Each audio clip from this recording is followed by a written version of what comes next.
Bonjour à toutes.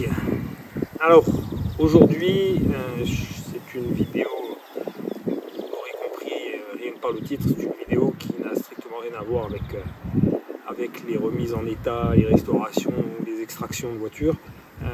C'est une vidéo témoignage. Alors, je viens d'être victime sur le net d'une arnaque et je souhaitais témoigner auprès de vous afin que si vous vous trouvez dans un cas similaire, que vous ne fassiez pas avoir à votre tour. Voilà. Alors, c'est une arnaque qui a eu lieu sur Facebook, bien menée, je dois avouer. Alors, jusqu'à présent, j'avais la prétention, on va dire ça comme ça, j'avais la prétention de les repérer de loin. C'est vrai que bon, que ce soit des tentatives de phishing, que ce soit des annonces avec des prix défiant toute concurrence, que ce soit des gens, vous mettez une annonce, si vous contactent dans la seconde, est-ce que c'est toujours disponible alors que l'annonce elle vient de sortir, tout ça derrière pour vous proposer des solutions où à un moment donné il va falloir payer, où à un moment donné vous allez donner quelque chose et vous allez vous faire avoir. Là, c'était beaucoup plus vicieux pour deux raisons. La première, on est sur un groupe Facebook de vente de pièces. En l'occurrence, comme je l'avais fait l'année dernière quand j'ai lancé le projet de la Mini, où je m'étais inscrit à tout un tas de groupes privés ou publics autour du thème de la Mini. Là, j'en ai fait de même avec l'AMG. Et il se trouve qu'on m'a proposé dans les groupes, on m'a proposé des groupes de vente de pièces pour MGA, MGB. Je m'y suis inscrit. Voilà. Et jusqu'à présent, j'avais pas eu l'occasion de trop ni participer, ni d'acheter quoi que ce soit. Et alors, je vous resitue l'histoire. Donc ça s'est passé il y a 3 semaines à peu près. On est fin avril. Je vois passer, je suis au garage un matin, on est un samedi matin, alors ça a son importance sans l'avoir, ça a son importance par rapport au fait qu'il y a le week-end, et je pense que si on avait été en semaine, je me serais mobilisé tout de suite, et certainement il y aurait eu moyen de faire marche arrière. Là donc on est samedi matin, je vois passer une annonce pour un tableau de bord, de MGB GT MK2. C'est le tableau de bord que j'aurais souhaité mettre sur la voiture, que ça corresponde véritablement au modèle. Et puis, il est à un prix... alors, j'ai envie de dire, c'est en ça où l'arnaque est bien faite d'entrée, parce qu'en comparaison d'autres arnaques, où on vous propose des prix tellement bas, tellement hors marché que... il faut que ça facilite de suite, que ça sent pas bon. Là, le tableau de bord, il est proposé à 300 livres sterling. C'est ni trop peu, ni... C'est un prix, ça peut être une bonne affaire. Bon, en général, ça se négocie souvent plutôt à un prix plus élevé. Mais pour un MK2, ça me choque pas. Ça me choque pas, donc je contacte le vendeur. Alors, il faut savoir que je suis, et ça c'est important, et faites-y attention si vous êtes dans une situation similaire à la mienne, je suis sur un groupe privé. C'est-à-dire que, bon, là en l'occurrence, il s'agit donc de ce groupe-là. C'est un groupe qui a aujourd'hui je crois entre 5 et 6 000 adhérents, avec des administrateurs, je reviendrai là-dessus parce que c'est important là aussi, avec des administrateurs qu'on peut considérer comme fantômes. Donc je suis sur le groupe, je vois passer donc le tableau de bord et je réponds sur le groupe, je demande si le tableau de bord peut être expédié en France. Réponse du vendeur, qu'il n'y a pas de souci, que je le contacte en privé. Donc je le contacte en privé. Une fois encore, je suis au garage, on est samedi matin, je suis en train de bricoler, je vois ça, je me dis bon, ça a l'air d'être une bonne affaire. Je vais essayer de ne pas la rater. Ça me ferait gagner du temps aussi, parce que le mien, il faut que je le restaure. Enfin bref. Et puis en privé, j'ai envie de dire la première alerte. Bon, le vendeur me demande si j'ai un compte PayPal. Donc je lui explique que oui. Je lui demande le prix avec le transport. Donc là, il m'explique que avec le transport, il y en a pour... alors en euros, ça fait 430 €, donc pour 350 livres sterling. Et donc, je lui dis, bah, écoutez, il n'y a pas de souci, donnez-moi votre adresse PayPal, je vous règle de suite et je prends à ma charge les commissions. Alors, pour ceux qui n'ont jamais utilisé PayPal, vous avez deux manières de payer avec PayPal. Lors d'une transaction avec quelqu'un que vous ne connaissez pas, vous avez des commissions qui peuvent être prises en compte soit par le vendeur, soit par l'acheteur. Là, en l'occurrence, spontanément, moi, j'ai proposé de les payer. En fait, ces commissions, elles vous garantissent la transaction. En cas de souci, il y a une enquête qui est réalisée par les services de PayPal. Et si vous vous trouvez face à un vendeur indésirable, qui en gros qui encaisse vos sous, mais qui derrière ne vous envoie rien, à ce moment-là, PayPal enquête et vous avez toutes les chances d'être remboursé. Ça, c'est la première méthode. Et c'est la méthode que j'utilise dans la quasi-totalité des transactions que je réalise sur le net quand je suis amené à payer avec PayPal. La deuxième solution, c'est de payer de parent à parent ou d'ami à ami. Alors c'est nouveau, ça fait quelques mois que PayPal a instauré ça. En fait, c'est un moyen, si vous avez un proche qui a besoin d'argent, qui est loin de vous, c'est un moyen de lui envoyer de l'argent sans payer de commission. Bon, donc, vous avez un ami qui a besoin de 50 €, vous donne son adresse PayPal, vous envoyez 50 € d'ami à ami, ça ne coûte rien à personne, il n'y a pas de commission. Vous, ça vous coûte 50 € et lui, il réceptionne bien 50 €. Le seul problème, et ce qui est logique, c'est qu'il n'y a pas sur ce type de transaction, il n'y a pas de garantie. C'est-à-dire que si vous tombez, comme c'est mon cas, si vous tombez sur un vendeur indésirable, sur un arnaqueur, en réalisant la transaction comme ça, vous êtes certain que vous ne reverrez pas votre argent et il n'y aura de la part de PayPal, et c'est bien normal, aucune garantie, donc l'argent sera perdu. Alors, je reviens sur la transaction donc, avec cet arnaqueur.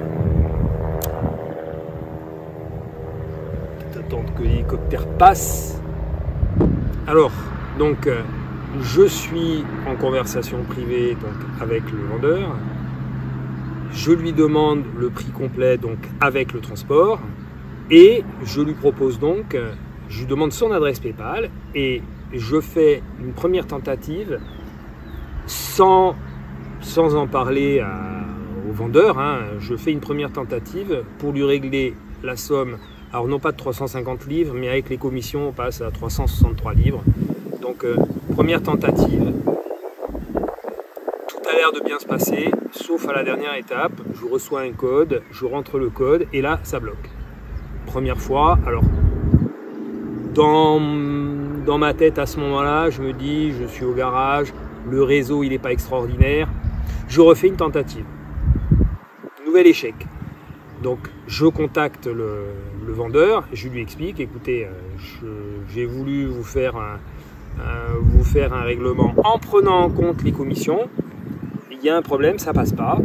Donc là, il me dit non, mais faites-moi un virement d'ami en ami. Alors moi, écoutez bien à ce moment-là, première remarque, mais vous ne m'offrez, j'ai pas de garantie. Si je fais ça, je n'ai aucune garantie que vous m'enverrez bien les pièces. Donc j'ai droit à un long laïus sur le fait que ce monsieur est respectable, un bon père de famille. Alors c'est vrai que quand on clique sur sa photo, on tombe sur une page Facebook où il y a la petite famille alignée, tout ce qu'il faut pour vous endormir. Malgré ça, je ne suis pas convaincu. je ne suis pas convaincu. Donc, d'ailleurs, au passage, j'appelle un ami et je lui dis, figure-toi que j'ai failli me faire avoir sur Internet. J'ai voulu acheter un tableau de bord et le paiement n'est pas passé. Et le gars insistait pour que je paye d'ami en ami. Bon, finalement, j'ai laissé tomber. Et il me dit, mais tu as bien raison, ça sent l'arnaque à 100%. Donc là, vous dites, c'est bon, je ne vais pas me faire avoir. Je me suis rendu compte qu'il s'agissait d'une arnaque. Et en fait, non. Alors pourquoi? Pour une raison toute simple. Et c'est en ça que la personne est forte. C'est que elle me dit à ce moment-là, donc après m'avoir fait son long laïus, et moi je lui ai dit, écoutez, on va laisser tomber la transaction. J'ai pas de garantie et vous ne pouvez pas m'en offrir. Il me répond, mais vous vous êtes rendu compte que je suis l'administrateur du groupe. Et quand il met ça, quand il m'écrit ça, alors les transactions, vous l'avez vu, sont en anglais. Hein. Bon, j'ai un anglais qui est loin d'être parfait, mais j'arrive quand même à me faire comprendre. Quand il me dit ça, voilà, alors que je devrais avoir une alerte qui me dit c'est pas une garantie, je me dis, bon après tout il a raison, si demain le gars il est administrateur d'un groupe, il va se tirer une balle dans le pied en essayant d'arnaquer les gens. Sauf que, et c'est là-dessus que le fait qu'il soit sur un groupe privé est important, et la transaction, une fois qu'elle est réalisée, une fois qu'il a eu mon argent, vous doutez de ce qui va arriver, je suis radié, bloqué du groupe en 2 temps 3 mouvements, et toutes les conversations, du moins sa partie à lui, tout est supprimé de manière à ne laisser aucune trace. Et moi, à ce moment-là, quand il me dit qu'il est administrateur du groupe, je me dis, bon, c'est vrai, allez, après tout, qu'est-ce que je risque? C'est pas non plus une somme exceptionnelle, bien que, bon, 430 € dans une situation comme celle-ci, à la limite, je préférerais en faire profiter des gens dans le besoin plutôt que de me dire que c'est un enfoiré, m'en voulez pas, je retiens mes mots, mais un enfoiré qui en profite. Donc, je décide de réaliser le paiement d'ami en ami. Et là, alors je ne le saurai que plus tard, là, il me renvoie un message en me mettant, il y a eu un problème, je vous rembourse et je vous donne une autre adresse PayPal. Alors, moi, à ce moment-là, sur ce coup-là, je me dis, bon, le type, s'il avait voulu m'arnaquer, il ne m'aurait pas remboursé. Il m'aurait pris mon argent et il ne m'aurait pas proposé une autre adresse.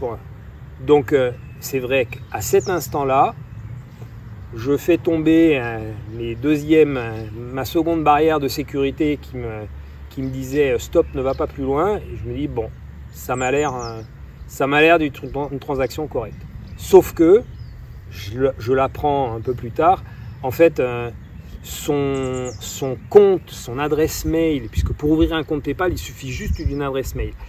Le paiement avec commission n'était pas passé parce que j'ai eu confirmation par le biais de PayPal.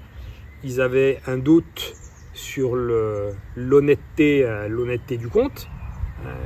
Donc ils l'ont bloqué. Et quand j'ai réalisé la transaction d'ami à ami, en fait, il n'a pas pu retirer l'argent. Là aussi, ça a été bloqué. Et finalement, ça m'a été remboursé puisqu'il y avait une suspicion de fraude. Et comme m'a dit l'agent PayPal que j'ai eu au téléphone, il lui a suffi, ça prend 2 minutes, de créer un nouveau compte PayPal pour pouvoir encaisser et retirer l'argent. Au moment où je vous parle, le compte en question, il a déjà été fermé. Il a récupéré son argent et ça a été clôturé. Et dans la foulée, vous l'avez compris, j'ai été banni du groupe. Alors, petite précision, avant d'en arriver là, j'essaie de remettre les choses dans l'ordre. Donc, on était le samedi, donc j'attends, samedi, dimanche. Il faut savoir, PayPal me l'a dit, l'agent chez PayPal me l'a expliqué, si vous êtes dans une situation comme celle-ci, que vous payez d'ami en ami, Dans les 24 heures, si vous vous rendez compte que c'est une fraude, appelez-les. Vous les appelez, elle m'a dit, dans les 24 heures, on peut arriver à faire quelque chose. Au-delà, ce sera trop tard. Bon, moi, il s'était passé déjà 48 heures, puisque samedi, dimanche, le lundi, j'ai attendu le fameux lien vers le transporteur donc, que m'avait promis le vendeur. Et effectivement, il me recontacte. Il me recontacte en me proposant, en m'expliquant, alors, il m'avait déjà eu une fois, là, il essayait de m'avoir une seconde fois. Il m'explique cette fois-ci que le transporteur, il me donne le lien vers le site du transporteur en question, demande 100 livres sterling supplémentaires en guise d'assurance, que les 100 livres en question me seront remboursés une fois que le colis est arrivé, si tout va bien. Autant vous dire que quand il m'a dit ça, j'ai compris immédiatement que je m'étais fait avoir. Il n'existe pas un transporteur, une assurance qui va vous rembourser si tout se passe bien. Vous payez des assurances, c'est justement pour avoir une garantie en cas de problème, mais à aucun moment, ce qui est bien logique, hein, sinon les assureurs ils ne vivraient pas, à aucun moment vous allez leur avancer l'argent pour assurer, et puis une fois que le colis est là, tout s'est bien passé, ils vont vous rembourser. Dans la foulée, puisqu'il m'avait demandé mon numéro de téléphone et mon adresse mail pour le transporteur, bon, ce qui n'a rien de choquant, hein, c'est quelque chose qu'on vous demande assez régulièrement quand il s'agit de groupes style FedEx, UPS, tous ces groupes-là. En général, on vous demande vos coordonnées pour que les livreurs puissent vous joindre. À ce moment-là, je suis contacté via WhatsApp par une société donc, qui est censée être le transporteur en question. Donc, et elle m'envoie un fichier Word bidon. Quand je dis bidon, je dirais, là par contre ça faisait très amateur. Je tape le lien du site internet du pseudo transporteur. Comme vous voyez, c'est un site qui est assez mal fait. Enfin, pour une société qui est censée exister depuis 2007, le site est fait vraiment bas de gamme, hein, pour ne pas en dire plus. Et bah là, mon réflexe, il est de rentrer de faire une recherche justement sur la fiabilité de ce site. Et là, j'ai confirmation que je suis bien chez des arnaqueurs bien organisés. On m'indique que le site, il est sécurisé à hauteur de 1%. Donc, grosse alerte là-dessus. D'ailleurs, quand je leur réponds qu'ils essayent de m'arnaquer, j'ai une réponse bidon. Enfin, je sais pas, moi demain je travaille dans une société de transport réelle. Je ne cherche pas à arnaquer les gens. J'appelle quelqu'un, je contacte quelqu'un pour avoir des renseignements supplémentaires ou lui expliquer qu'il a besoin d'une assurance ou quoi. Il me dit vous êtes des arnaqueurs. Mon premier réflexe, c'est de dire attendez, d'où vous sortez ça? Enfin bref, c'est de se défendre un peu, ce qui n'a pas été le cas du tout. Donc j'ai été dans la foulée, mais vraiment dans la foulée, donc banni du groupe Facebook. Bloqué, donc je ne pouvais plus répondre aux messages ni avec mon compte professionnel que j'ai avec la chaîne, ni avec mon compte perso. Et donc bon, je me suis fait avoir, comme on dit, comme un bleu. À ce moment-là, je vous cache pas que j'ai une haine bien comme il faut. Alors, aussi paradoxal que ça puisse paraître, c'est surtout à moi que j'en veux, parce que je me dis que j'ai les alertes, je les ai eues, je les ai vues, et puis j'ai considéré que j'allais passer outre. Ceci étant dit, je n'ai pas laissé tomber l'affaire. J'ai décidé, avec les infos que j'avais, de creuser un petit peu. Alors pour commencer, quand vous êtes sur un groupe privé Facebook, première des choses à faire, regardez qui sont les administrateurs. Là, si j'avais commencé par là, d'entrée, j'aurais compris que ça sentait pas bon. Pourquoi? D'abord parce que le nom des... Alors, sur le groupe en question, au moment où je me fais arnaquer, il y a 4 administrateurs, 2 qui correspondent apparemment au James, enfin, ça a l'air d'être 2 comptes pour la même personne, et 2 autres comptes, il n'y a pas de photo de profil, et le nom des administrateurs sont des noms d'acteurs de cinéma. Il y a Morgan Freeman, genre de détail qui doit pouvoir faire tilt. Par ailleurs, et c'est important aussi, on se rend compte qu'ils sont administrateurs depuis très peu de temps. Quand je dis très peu de temps, je vais vous montrer un exemple parce que là je suis tombé sur un autre groupe auquel je suis abonné et c'est peut-être la même équipe, en tout cas c'est exactement le même principe, encore un site d'arnaque privé où là l'administrateur en question, il est administrateur du groupe depuis le 14 mai, 3 amis, enfin bref, on se rend bien compte que ce sont des faux profils qui sont créés à la va-vite, qui sont très récents et qui doivent être renouvelés régulièrement à chaque fois que le nom change. Ou, là c'est pareil, le groupe on se rend compte qu'il est très récent.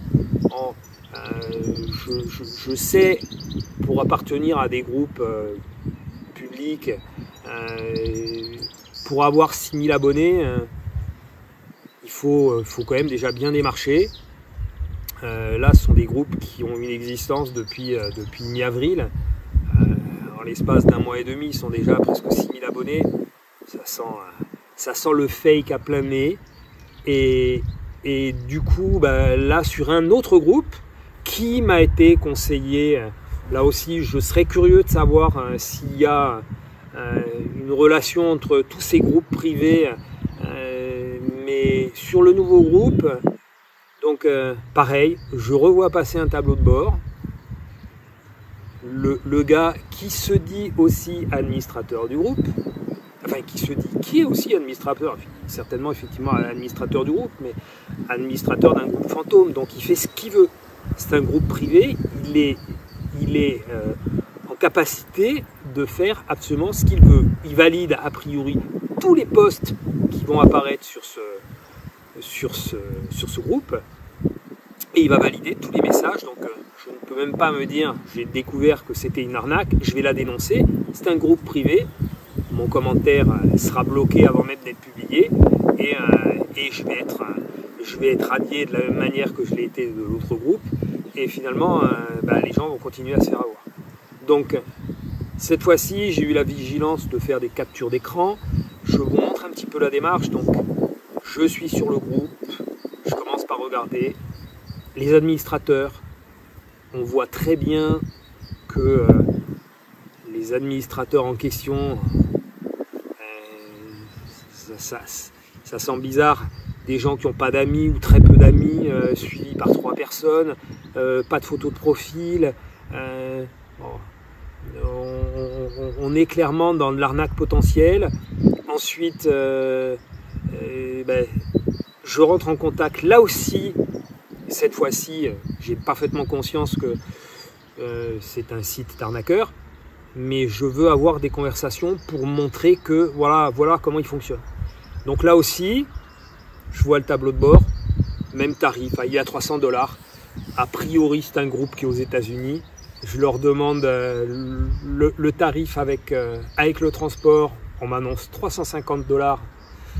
Bon, je sais ce que coûte un tableau de bord, c'est grand comme ça. On est aux États-Unis. Le faire venir jusqu'en Europe, il n'y en a pas pour 50 $. J'ai déjà acheté aux États-Unis. Donc, je sais parfaitement que je suis dans une arnaque. La personne me demande de suite, comme vous le voyez dans la discussion, si j'ai un compte PayPal. Alors, il se trouve que ces conversations, elles ont lieu hier. Je suis en voiture, donc je ne réponds pas immédiatement. Et on voit de suite d'ailleurs que la personne s'impatiente. Là aussi, si vous avez un interlocuteur qui s'impatiente, soyez méfiant. soyez méfiants. Moi, je suis vendeur de pièces, ça m'arrive. Quand on me contacte, si j'ai pas une réponse à mes propres réponses dans la minute,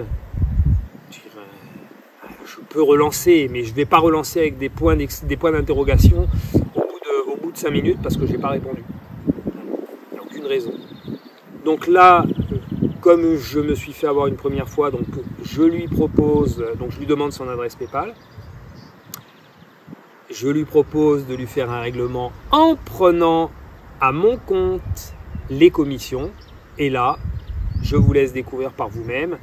Même principe, surtout pas de paiement avec commission. Hein. Paiement d'ami en ami. Alors je lui réponds que je veux bien, mais j'ai pas de garantie du tout. Je le connais pas, j'ai pas de garantie si je le paye comme ça. Il me répond qu'avec lui, il n'y a aucun problème. Bon, le premier qui m'avait arnaqué avait quand même été plus fin. J'avais eu un long laïus. Alors, il avait fait l'effort à ce moment-là de traduire en français, d'utiliser Google Translation, hein, donc de traduire en français. Là, ça a été traduit, je crois, en espagnol. Il n'a pas fait attention que j'étais français. Mais l'idée, c'est de m'enfumer, c'est de faire en sorte que je sois moins dans la suspicion et que je finisse par me dire que la transaction elle va bien se passer. Là, donc, il me dit qu'avec lui il n'y a pas de problème. Et puis, comme la fois précédente, la phrase qui tue, hein, et je pense que parmi ceux qui se sont fait avoir, moi y compris, celle-ci doit avoir fait son effet. Il me dit, mais vous avez vu, je suis l'administrateur du groupe. Voilà. Et en fait, dites-vous bien une chose, sur un groupe privé, l'administrateur du groupe, ça ne vous offre absolument aucune garantie. Donc là, vous le voyez dans les détails, bon, j'ai pas donné suite, j'ai expliqué que je n'étais pas en mesure actuellement de tout payer, que je reviendrai vers lui, que j'allais faire les comptes de voir un petit peu si je pouvais avoir le budget. Bon, il n'a pas plus insisté. Je pense certainement qu'il a dû comprendre que ça n'irait pas plus loin. Donc voilà, faites attention, une fois encore. Je vais voir moi dans quelle mesure je peux dénoncer ces groupes. Là, vous avez le détail. Hein. Donc, si vous êtes sur ces groupes-là, fuyez direct. Je vais voir s'il est possible de les dénoncer via Facebook. Bon, j'y crois qu'à moitié. Je pense qu'ils ont. Ce sont malheureusement des machines bien rodées. Comme ils doivent créer un groupe, ils sont capables de le supprimer, d'en recréer un autre derrière. Mais une fois encore, si demain vous tombez sur un groupe Facebook où on vous propose des pièces à un tarif intéressant et que le vendeur insiste pour être payé d'ami en ami, vérifiez, surtout si c'est l'administrateur, vérifiez bien les profils, vous allez voir, c'est significatif.